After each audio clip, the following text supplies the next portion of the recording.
The National Football League has been around for nearly 100 years, and there has been nothing quite like it. Throughout its rich history, it has found its identity in big hits and fast-paced action.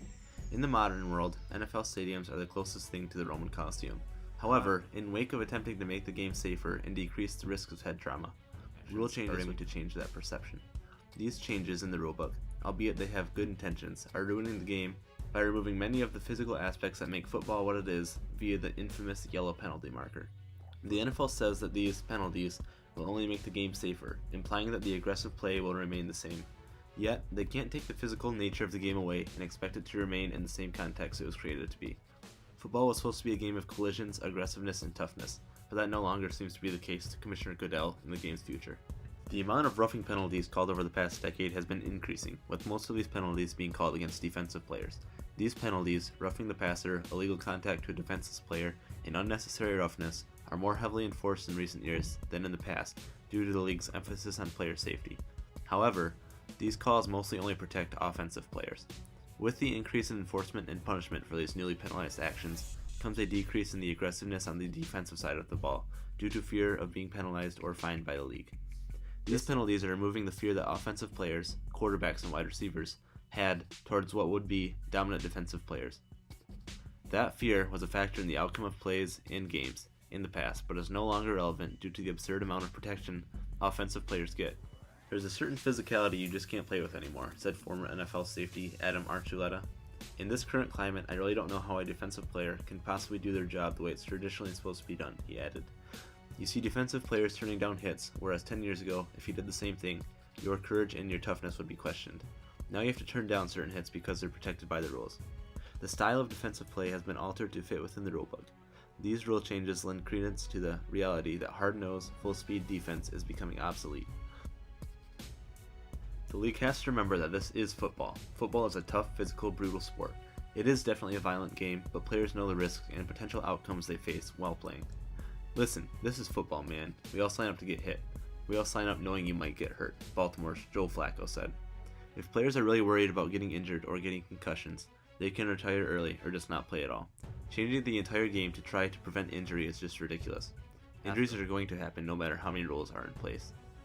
The excessive penalties are compromising the authenticity and passion that the game is supposed to be played with. Are defenders supposed to let the receiver make the catch and go on and score?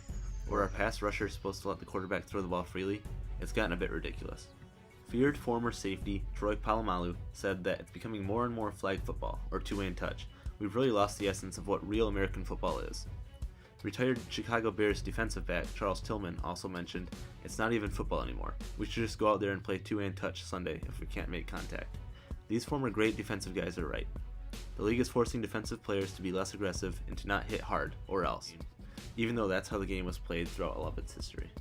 The Green Bay Packers veteran linebacker Clay Matthews, who was ridiculously penalized and fined for roughing the passer 3 times in his first 3 games of the season, said, Unfortunately, this league's going in a direction I think a lot of people don't like. I think they're getting soft. And, the only thing hard about this league is the fines that they levy down on guys like me who play the game hard. So he was promptly flagged due to his inability to suspend the laws of gravity and instead fell on top of the player he was tackling. There were an NFL record 34 roughing the passer penalties through the first 3 weeks of the season. Matthews is the first player since 2001 to be penalized 3 times for roughing the passer in the first 3 games of a season. He entered 2018 with a total of 4 roughing penalties in his 10-year career, and already has almost as many in the first half of the season alone. I respect the rule, I just think they're going in the wrong direction with this. I've been playing the game for over 20 years, and that's how you tackle, he said. Some quarterbacks even think that the protection rules have gotten ridiculous. It's a violent sport, it's meant to be that way, Aaron Rodgers said. They're trying to think about the process of the game and the safety, but it's still a collision sport, and those hits, to me, are not penalties, the quarterback said. Former MVP, All-Pro, and Super Bowl winning quarterback Joe Theismann, who, by the way, had his career ended because of a hit that would have been penalized today, said that the league has reached a point of absurdity, and that the only logical next step is to simply prohibit anyone from hitting the quarterback at all. When a former quarterback great, especially this guy, says the league has gotten ridiculous with these penalties, you know you're witnessing a case of a bridge too far. Many of these calls seem like they're just ordinary tackles. In light of the NFL prioritizing safety, these plays are now prohibited. CTE, or chronic traumatic encephalopathy, is the leading factor in the league's leap away from big hits. Many have come to link CTE in football due to hits to the head and concussions that occur during play. The NFL has changed the game to try to prevent this condition, but the changes simply aren't needed as there are alternative options. A better way of preventing head injuries, such as CTE, besides changing the game, is to use safer and more protective headgear.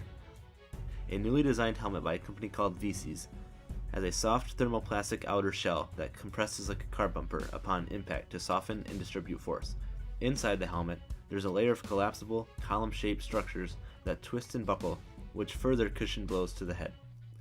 How much will this new design affect brain injury risks? That is still unclear, but the thought is that by reducing direct force to the head, the amount of injury that the brain may sustain is diminished. These options are highly favored by many players who want to see the game played how it's supposed to be.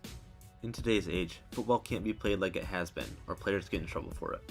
The NFL is changing to make this fundamentally violent and physical game safe while trying to preserve the sport as it was before the rule changes.